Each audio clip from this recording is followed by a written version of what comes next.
Professor GN Saibaba పైన Mumbai high court case కొట్టేసి ఆయన విడుదలకు ఆదేశించింది.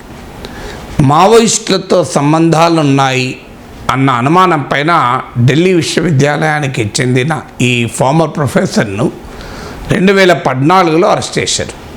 అప్పటి నుంచి ఇప్పటి వరకు ఆయన జైల్లోనే గడుపుతున్నాడు.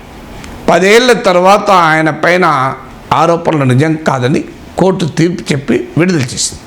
కానీ ఈలోగా ఆయన 10 ఏళ్ల పాటు తీవ్రమైన నేర చట్టమైన అన్లాఫుల్ యాక్టివిటీస్ ప్రివెన్షన్ యాక్ట్, తీవ్రవాదులపైన ప్రయోగించే యూఏపీఏ చట్టం కింద భయంకరమైన జైలు జీవితాన్ని అనుభవించాల్సి వచ్చింది. ఆయన చాలా తీవ్రమైన అంగవైకల్యం, 90% డిజేబిలిటీతో మోర్ దెన్ 90% డిజేబిలిటీతో బాధపడుతున్నటువంటి వ్యక్తి.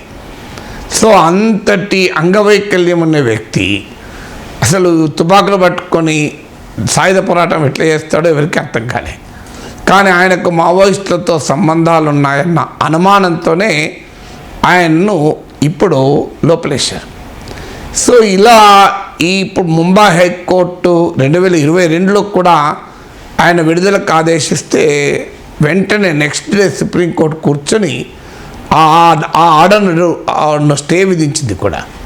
సో ఇప్పుడు చాలా సీరియస్ క్వశ్చన్ రైజ్ చేసేది ఏంటంటే, ఒకటి, తీవ్రవాదాన్ని ఎదుర్కోవటానికి కఠినమైన చట్టాలు రావాల్సిందే అని వాదించేవారు ఒక ప్రశ్న వేసుకోవాలి.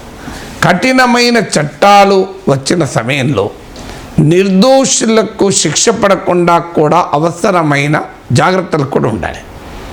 ఇప్పుడు కేవలం అనుమానం పైన లేదా ఆ వ్యక్తి ఇంట్లో ఏదో లిటరేచర్ దొరికిందనో, పబ్లిసిటీ మెటీరియల్ దొరికిందనో, వారికి పలానా తీవ్రవాద సంస్థతో సానుభూతి ఉందనో, లేదు వారికి ఒక సంబంధం ఉందనో పేరు మీద ఇంతటి కఠినమైన చట్టాల కింద బెయిల్ కూడా రాదు ఈ చట్టం కింద. నార్మల్గా bail is rule, jail is an exception అంటారు. కానీ యూఏపీఏ లాంటి చట్టాల్లో బెయిల్ రాదు. బెయిల్ రాకుండా అండర్ ట్రయల్గా దశాబ్ద కాలం జీవించాడు. ఇలా అనేక మంది, ఇదంటే కనీసం హై ప్రొఫైల్ కేసు దేశమంతా చర్చించింది. ఇలా ఏదో ఒక అనుమానంతో మనము ఎవరినైనా లోపలేయచ్చు. ఇప్పుడు ఈ చట్టం కింద ఎవరినైనా లోపలేయచ్చు, అనుమానమే కదా, అనుమానమే ఆధారంగా ఎవరినైనా లోపలేయచ్చు. ఇప్పుడు ఇలా లోపలేస్తే ఇక దేశంలో పౌర హక్కుల పరిస్థితి ఏంటి? ప్రభుత్వాన్ని ప్రశ్నించేవారు వెంటనే వారిని తీవ్రవాదులుగా, వారు ఏదో ఒక అనుమానం పైన వాళ్ళను లోపలేస్తే 10 ఏళ్ల పాటు జైల్లో రారు. ఇప్పుడు ఇందులో 6గురికి జైలు శిక్ష పడ్డది, 5గురికేమో యావజ్జీవ జైలు శిక్ష, ఒక్కరికి 10 ఏళ్ల జైలు శిక్ష పడ్డది. వాళ్ళలో ఒకతను చనిపోయాడు కూడా.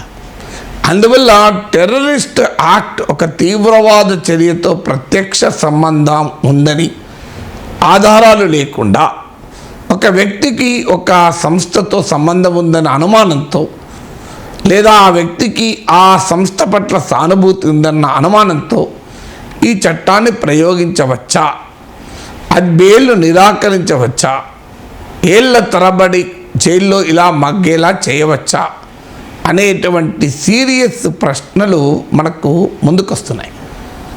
అసలు ఇలా జరిగితే ఇక దేశంలో ప్రశ్నించడం అనేది ఒక నేరంగా మారిపోతుంది. అంటే క్రిమినలైజింగ్ డిసెంట్ అంటారు. ప్రజాస్వామ్యంలో ప్రభుత్వాలు నిరంకుశంగా మారిపోతాయి.